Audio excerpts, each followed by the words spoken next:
20वीं सदी के महान संत सिंहासन आरूढ़ और नारायण गुरु महाराज के पावन गोचरण में महाराज समर्पण कोटि से दंडवत नमन।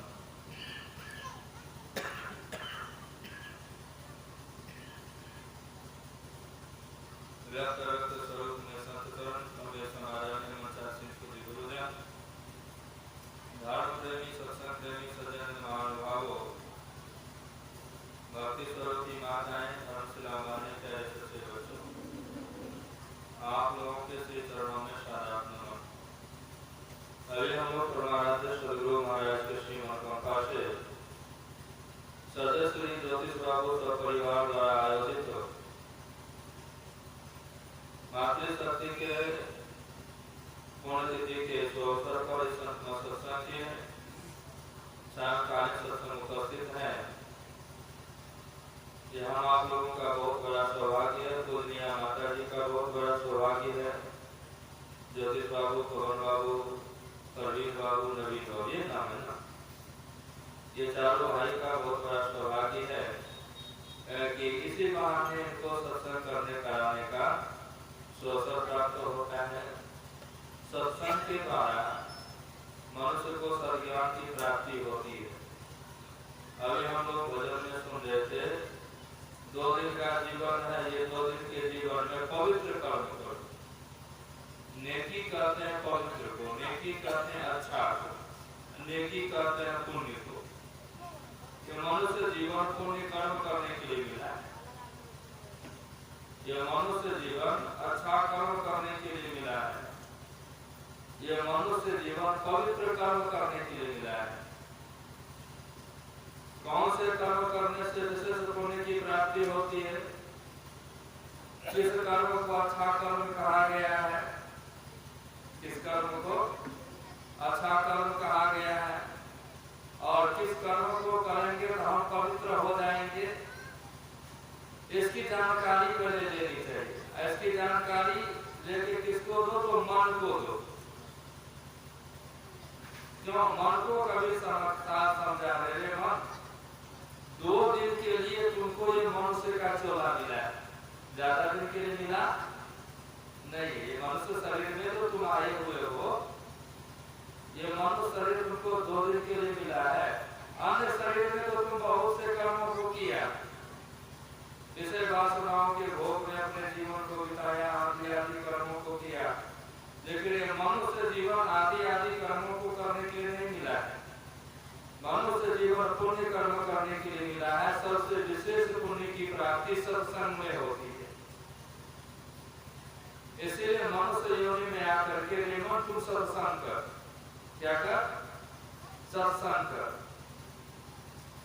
अगर मनुष्य योनि में आकर के किसी मनुष्य का मन सत्संग में लग गया तो मान लीजिए उससे विशेष पुण्य की प्राप्ति होने लगी, उससे विशेष पुण्य होने लगेगा। जो सत्संग करते हैं उनके अंदर में स्वाभाविक रूप से सेवा भाव की जागृति होती है, और जो सत्संग नहीं करते हैं उनके जीवन में स्वाभाविक रूप से सेवा भाव की जागृति नहीं होती। सत्संग किसे कहते हैं? तो संतों के संग को कहते हैं, सदग्रंथों के संग को कहते हैं, संतवाणियों के संग को कहते हैं, सदाचारियों के संग को कहते हैं, सत्संगियों के संग को कहते हैं, सज्जनों के संग को कहते हैं। सत बोलना भी सत्संग है। अगर शास्त्र को उल्टा के देखा जाए तो शास्त्र में लिखा गया सज्जनों की संगति को सत्संग कहते हैं। जब तक कि सज्जनों की संगति नहीं करेंगे तब तक मन के कुविचार, मन के दुर्विचार मिटने वाले नहीं है। तो जन्म जन्मांतर से मन विषयों का संग किया हुआ है, और विषयों का संग करने से मनुष्य जीवन में आने के बाद भी ये मनुष्य का मन जो है विषय के तरफ भी विशेष झुका होता है, विषय की तरफ भी विशेष जाता है। लेकिन अगर संतों सदाचारियों का संग कर दिया, सज्जनों का संग कर दिया, उधर से मन मुड़ता है। और उसके लिए क्या करो? एक बार भगवान श्री कृष्ण और बलराम दोनों भाई कहीं जा रहे थे, शाम हो गई, और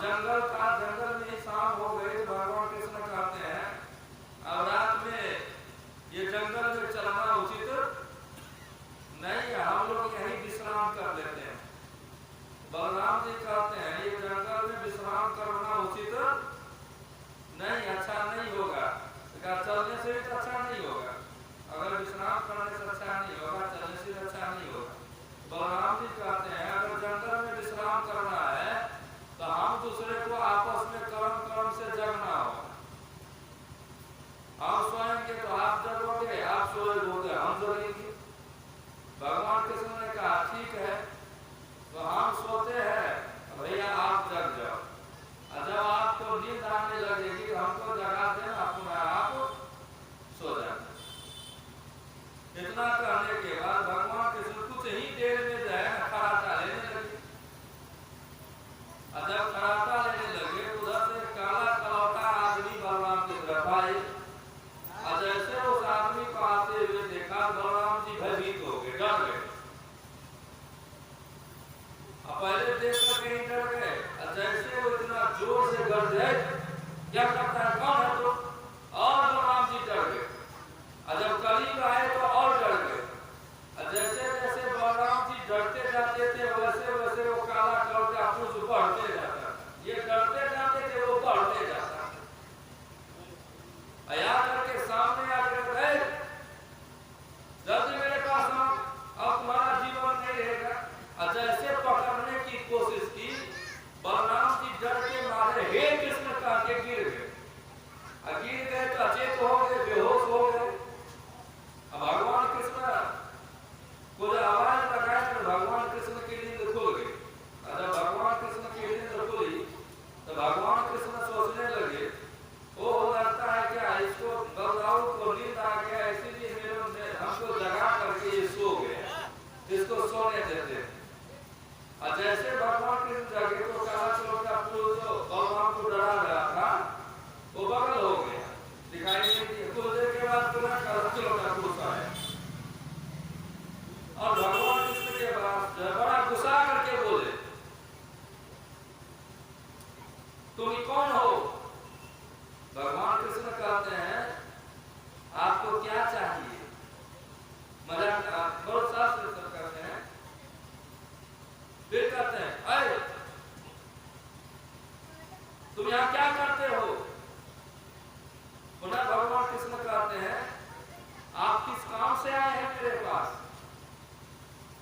फिर मुस्कुरा दिए, और जैसे जैसे भगवान कृष्ण मुस्कुराते थे ना वैसे वैसे भगवान कृष्ण बढ़ते जाते थे, और राक्षस काला कलौटा पुरुष घटते जाता था, घटते जाता था। और घटते घटते तीसरा बार जब बोला भगवान कृष्ण इतना जोर से हंसे वो एकदम छोटा सा हो गया। अब भगवान कृष्ण उसको पकड़ करके पारा में लपेट लिए, जैसे आदमी फैनी का पुड़िया नहीं कोसता है चुनौती सब, उसी तरह उस आदमी को चुनौती के तरह पारा में कोस लिया। और तब तक में भोर हो गई, बलराम जग गए तो नित्य क्रिया से निवृत्त हुए, स्नान ध्यान किए, बगल में सरोवर था। उसके बाद फिर यात्रा की तो भगवान कृष्ण से बलराम कहते हैं रात में मेरे पास जो काला कलौटा आदमी आया था उसके डर से हम डर गए थे, बड़े भयभीत हो गए थे, जिसके वजह से हम बेहोश हो अचेत हो गए थे। तुम जब गया तुम्हारे पास जो आया था कौन काला कलौटा पुरुष लगता है, इसको फाड़ा से निकाल करके कमर से निकाल करके यही तो नहीं कर हाँ नहीं कर समझ लो छोटा कैसे हो गया? कैसे डरोगे तो ये बढ़ेगा, ऐसे नहीं डरोगे तो ये घटेगा। और काला कलौटा पुरुष था कौन? आखिर में वो काला कलौटा पुरुष था कौन? वो काला कलौटा पुरुष था चुनौती। क्या था? चुनौती। अगर कोई चुनौती सामने में आ जाए, चुनौती से डर गए तो चुनौती बढ़ गए, आप घट गए, और चुनौती का सामना किए तब क्या होगा? चुनौती घट जाएगा, आप बढ़ जाएंगे। उसी तरह सब लोग सत्संगी है, साधक है, सदाचारी है, सद्विवेकी है। पुण्य कर्म करने में चुनौती का सामना करना पड़ता है। आप दान देना चाहोगे, पुण्य कर्म करना चाहोगे, आपकी पत्नी मुंह फुला के बैठ जाएगी, इतना नहीं दे सकते हो, इतना दोगे तो हम यह भाग जाएंगे। अब ले भाई एक जगह गए थे, अब पति कहता है कि बाबा कितना दे देंगे, तो कहते अगर आप इतना दिए धर्म भी नहीं है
अगर के गुनावन के सामने में कट गए है तो कितनों सोचेगा कि यहाँ से दुकानदारी होने वाली नहीं है, यहाँ से खेती का काम होने वाला नहीं। अभी तुम ध्यान करने के लिए बैठा, छोड़ो इस सब बात को, पहले जप कर लो, ध्यान कर लो, उसके बाद जब ध्यान से उठेंगे तब जाकर के दुकानदारी देख लेंगे, खेती बाड़ी का काम देख लेंगे, घर परिवार का काम देख लेंगे। क्या अगर कहीं उसे में उलझ गए तब होगा नहीं। ये दूसरी चुनौती है।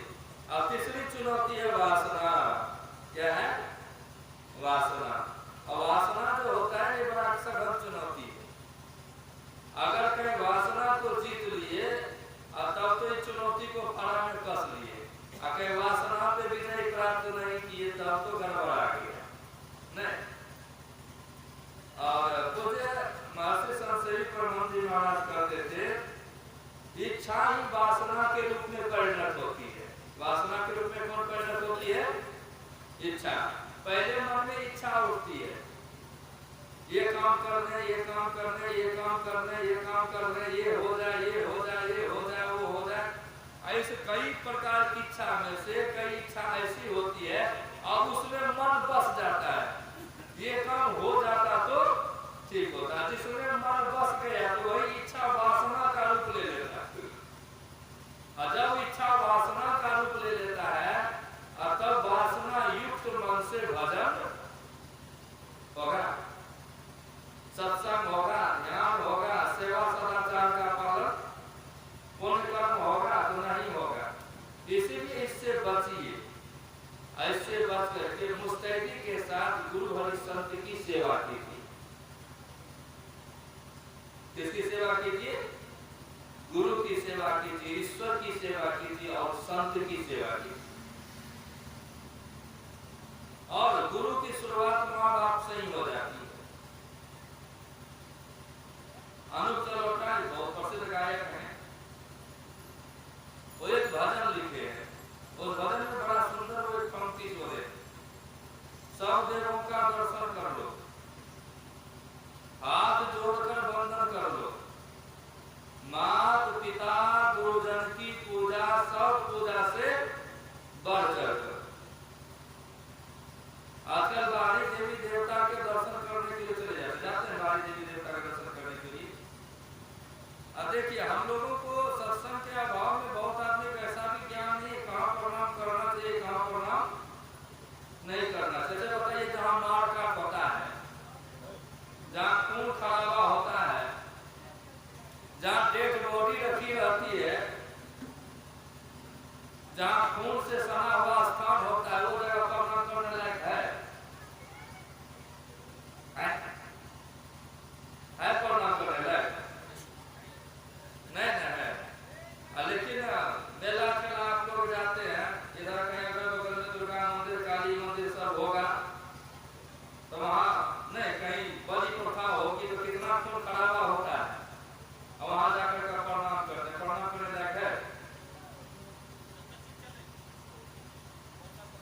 वो स्थान प्रणाम करने लायक है? जरा विचारिएगा, आपका बेटा है, आपके बेटा को कोई दूसरा मार दिया, अगर आपके पास ताकत है तो आप उसको 10 थाप मारिएगा, छोड़ दीजिएगा उसको। अच्छा आपको गृहस्थ है ना, आपके सामने में आपकी बेटी कोई गलती नहीं है, आया कोई दूसरा मार दिया, अगर कहीं आप सबल हैं तो आप उसको बिना मारे छोड़िएगा, जो होगा देखा जाएगा। पहले आप भी गरमाइएगा उसको और उसके बाद फिर कुछ सोचिएगा, चाहे वो भी कुछ सोचेगा। लेकिन देखिए भगवती को जगत की माँ कहा गया, नहीं जगत जननी, जगत की माँ, जगत की माँ कहा गया है, जगत की माँ का रूप दिया गया है। और उसी जगह माँ बड़वा, माँ ग्रंथ ने मनोमुखी उदंड लोग, नम्र नहीं है, वो उदंड है, वो मनोमुखी है, चाहे सुनने में खराब लगे इससे कोई दिक्कत हम लोगों को नहीं है। उधर लोग क्या करते हैं, अपने स्वार्थ के कारण वैसे भगवती को बदनाम करके वैसे मठ मंदिर में जाकर के खून खराबा करता है। नहीं बलि प्रथा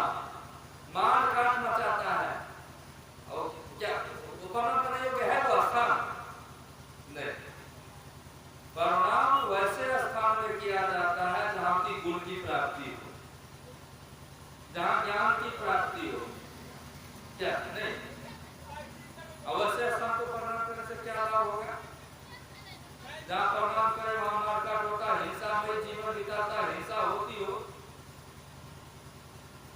नहीं, वैसे जगह को छोड़िए और सच्चे जगह को आकर के सच्चे जगह में अपने जीवन को बिताइए। देखिए भगवान राम, भगवान कृष्ण, भगवान शिव, हनुमान, भगवान हनुमान, इन सबों ने जीवन में कभी देवी देवता की पूजा नहीं की। कभी देखे पूजा करते देवी देवता की? कहीं चर्चा आया है भगवान कृष्ण देवता की पूजा करते थे या देवी की पूजा करते थे? कहीं चर्चा है? भगवान राम है कहीं चर्चा? भगवान शिव, हनुमान जी कहीं चर्चा है? नहीं। वो जब भी सेवा किए, जब भी पूजा किए तो गुरु हरि संत की सेवा की, गुरु हरि संत की पूजा की, उससे उनको विशेष पुण्य की प्राप्ति हुई। स्वयं परमपिता परमात्मा के स्वरूप अवतार होने के बावजूद भी उन्होंने संतों के द्वारा सद्ज्ञान लेकर के ध्यान किया, संतों के संगति में बैठ करके सद्ज्ञान की प्राप्ति की, अपने जीवन को पुनः आत्म स्वरूप में विलीन करने का यत्न जान करके अपने आत्म स्वरूप में विलीन हो गए। वही ज्ञान हम लोगों को होना चाहिए। जहां कहां जा करके, जैसे तैसे जगह जा करके हम आप लोग जीवन को उलझा देते हैं, नहीं उलझाते हैं? अगर जीवन को नहीं उलझाते तो स्वामी कबीर साहब क्या करते? गुरुआ गुरिया सुख सुपरिया परिजय गुरु लड़कैया कलान की देवता पितर भैया भवानी हमारा 84 चलन की करो जतन सखी साई मिलन की। ऐ मनुष्य परमात्मा से मिलने का यत्न करो, ईश्वर प्राप्ति का यत्न करो। जब तक कि ईश्वर प्राप्ति का यत्न नहीं करोगे, परमात्मा स्वरूप की प्राप्ति का यत्न नहीं करोगे, तब तक तुम्हारा ये मनुष्य शरीर में आना व्यर्थ हो जाएगा, बेकार हो जाएगा। इसीलिए अगर मनुष्य शरीर को अगर सफल बनाना चाहते हैं मानव जीवन को, मनुष्य जीवन में आकर के सदाचार का पालन करें। सदाचार का पालन करना नेकी पे चलना है। क्या जो सदाचार का पालन नहीं करता वो नेकी पे चलता है क्या? जो झूठ बोलता है वो नेकी पे चलता है? जो चोरी करता है नेकी पे चलता है? जो नशा का सेवन करता है नेकी पे चलता है? जो हिंसा में विचार करता है नेकी पे चलता है? नहीं नहीं। जो झूठ नहीं बोलता है, चोरी नहीं करता है, नशा नहीं सेवन करता है, हिंसा नहीं करता, विचार आदि कर्म को कुकर्म को नहीं करता, वो नेकी पे चलता है, अच्छे रास्ते पे, अच्छे मार्ग पे चल रहा है। आज संसार में नेकी पे चलने के लिए है, नेकी का कर्म कमा जाए दुनिया से जाने वाले, आप कोई खुशरंग फूल खिला जाए दुनिया से जाने वाले, कोई अच्छा कर्म कर लो। आज संसार में सबसे अच्छा कर्म है संत सेवा, गुरु की भक्ति। इससे बढ़ करके कोई अच्छा कर्म नहीं। गुरु महाराज ने कहा गुरु की भक्ति, साधु की सेवा, बिनु नहीं कछहु पाई हो, याते उठो भजो गुरु को नित ही रहो चरण लौलाई हो, अध्यानाभ्यास करो सद सदहि चातक दृष्टि बनाई हो, लखत लखत छवि बिंदु प्रभु की ज्योति मंडल धसी ढाई हो। गुरु भक्ति कर, और गुरु की शुरुआत माँ बाप से ही होती है। माँ बाप की सेवा करें। इनकी सेवा करें, माँ बाप की सेवा करें। नहीं कल का शायद मदर डे, नहीं मदर डे हम मोबाइल में देख रहे थे, सब अपने अपने माँ का फोटो लगाया, जितना फेसबुक पे देखे सब अपने अपने माँ का फोटो लगाया हुआ था। अच्छा फादर्स डे आता है तो सब अपने अपने बाप का फोटो लगाता है, लेकिन वही बाप माँ अगर कुछ कहता है तो बाप रे बापू काम करने में उसके माथा पे पहाड़ गिर जाता है। नहीं पहाड़ गिर जाता है। फोटो लगाना आसान है, फोटो लगाना आसान है, लेकिन माँ बाप की सेवा करना आसान नहीं है। फोटो लगाने से अच्छा माँ बाप की सेवा करो। किसकी सेवा करो? माँ बाप की सेवा करो। देखो पुंडरीक ने माँ बाप की सेवा की। पुंडरीक ने किसकी सेवा की? माँ बाप की सेवा की।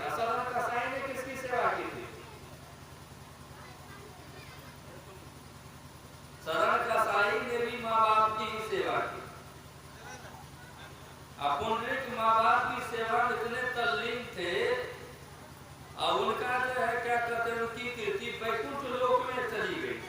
अब भगवान विष्णु जब सुने, भगवान विष्णु के भी मन में हुआ चल करके देखा जाए वो माँ बाप की सेवा किस तरह से कर रहे हैं। जब भगवान विष्णु उनके पास गए, जाकर कहते पुंडरीक, अंदर सवाल लगाता आप कौन है, कहाँ भगवान विष्णु आए हैं, आओ तुम मेरे पास। पुंडरीक का जब ये माँ बाप की सेवा कर रहे हैं, मेरे पास समय नहीं है, अभी मैं आपके पास नहीं जा सकता, आपकी सेवा नहीं कर सकता हूँ। कहा क्यों? तभी मेरे माता पिता हमारे जांग पे सिर रख करके सोए हुए हैं। कहाँ पे सिर रख के सोए हैं? जांग पे। जांग पे सिर रख के सोए हुए हैं। अगर मैं उससे अपने जांग को हटा लूं, पैर को हटा लूं, उसकी नींद उतर जाएगी, सेवा में दोष हो जाएगा, सेवा में दोष हो जाएगा। प्रभु हम तो आपको बुलाए नहीं, आप स्वयं आए हैं। बगल में वो ईटा था, ईटे फेंक दीजिए, लीजिए ईटा हम देते हैं, इस पे खड़ा रहिए। और जब माँ बाप की नींद खो जाएगी, सेवा से निवृत्त हो जाएंगे, तब मैं आपकी सेवा करूंगा। और भगवान विष्णु कितनी भी हिम्मत नहीं हुई कर मेरे पास नहीं आया, मेरी सेवा नहीं किया, अगवानी नहीं किया, अतिथि सत्कार नहीं किया, हम चले जाए माँ बाप की सेवा में तल्लीन रह गया। नहीं, भगवान विष्णु उसी पे खड़े रह गए। और जब तक कि उसके माँ बाप, जब उनके माँ बाप का नींद पूरा हुआ, जब जग गए, जब उनके जांग से उनके सिर को हटाया गया, उठ के बैठ गए, तब जाकर के उन्होंने भगवान का दर्शन किया। और भगवान ने उनको आशीर्वाद दिया कि जाओ तुम्हारा जो है नाम पुण्य श्लोक में तुम्हारा नाम उच्चारित किया जाएगा, और जहाँ तुम्हारा नाम उच्चारित किया जाएगा वहां मैं स्वयं हाजिर हो जाऊंगा। पुंडरीक नाम लो, भगवान विष्णु वहां पे आ गए। अकिन के बदौलत से, भगवान की सेवा से, गुरु की सेवा से, किसकी सेवा से? गुरु की सेवा से। प्रथम गुरु है माता पिता, माँ बाप का सम्मान करें। ये पुण्यतिथि मनाना बहुत अच्छा है, लेकिन इससे लाख गुना अच्छा है जिनके पास सास ससुर माँ बाप इत्यादि है, उनकी सेवा करें। उनकी क्या करें? उनकी सेवा करें। समय से जो भोजन दे दें, वस्त्र दे दें, जल दे दें। भगवान कृष्ण ने कहा मनुष्य सामर्थ्य के हिसाब से भोजन, वस्त्र और उद्देश्य अपने माता पिता और गुरु का सम्मान नहीं करता है, तो वैसे मनुष्य को यमदूत यमलोक ले जाता है और उसी के मृत शरीर के मांस का भक्षण करवाता है। अगर माँ बाप सास ससुर की सेवा नहीं करोगे, यमलोक जाना चाहते हो छोड़ दो, ले जाएगा तुम्हारे शरीर का मांस, तुम्हें को खिलाएगा तो मजा आएगा। अगर ऐसी दुर्गति को प्राप्त नहीं करना चाहते हैं, ये नहीं कहा कि कर्जा लेकर के माँ बाप का इलाज कराओ, ये भी नहीं कहा कि कर्जा नहीं लेकर के माँ बाप को कपड़ा पिलाओ, ये भी नहीं कहा कि कर्जा नहीं लेकर के माँ बाप को खिलाओ। कहा नहीं, सामर्थ्य के हिसाब से, सामर्थ्य के अनुकूल। अगर मेरा सामर्थ्य नमक रोटी का जो हम खाते हैं वही आप खाइए, जैसा वस्त्र हम पहनते हैं वही वस्त्र हम आपको पहनाते हैं। क्या जितनी शक्ति है उतनी मैं आपकी सेवा कर रहा हूँ और जिसे संतुष्ट कर रहा हूँ। और जो भी संतान, चाहे वो पुत्र हो या पुत्री हो, इस तरह से माँ बाप गुरुजनों की सेवा करते हैं, उनकी कभी अधोगति नहीं होती है, उनकी विशेष उन्नति होती है। ये तो भजन में भी उनकी चढ़ाई होती है। अगर वो ध्यान भी करेगा ना माता पिता गुरुजन की सेवा से, उनका मन पवित्र होगा, उनका मन शांत एकांत होगा, उनके मन में सतोगुणी वृत्ति विशेष होगी और उसका मन ध्यान में लग जाएगा। और ध्यान में भी भजन में भी उसकी विशेष चढ़ाई होगी। इसीलिए हम लोगों को मनोयोग पूर्वक गुरुजनों की सेवा करनी चाहिए। और सेवा के समान विशेष पुण्य का ही और कोई दूसरा कर्म नहीं। सबसे नेकी कर्म ये पुण्य क्या है? ये सेवा है, ये सेवा है।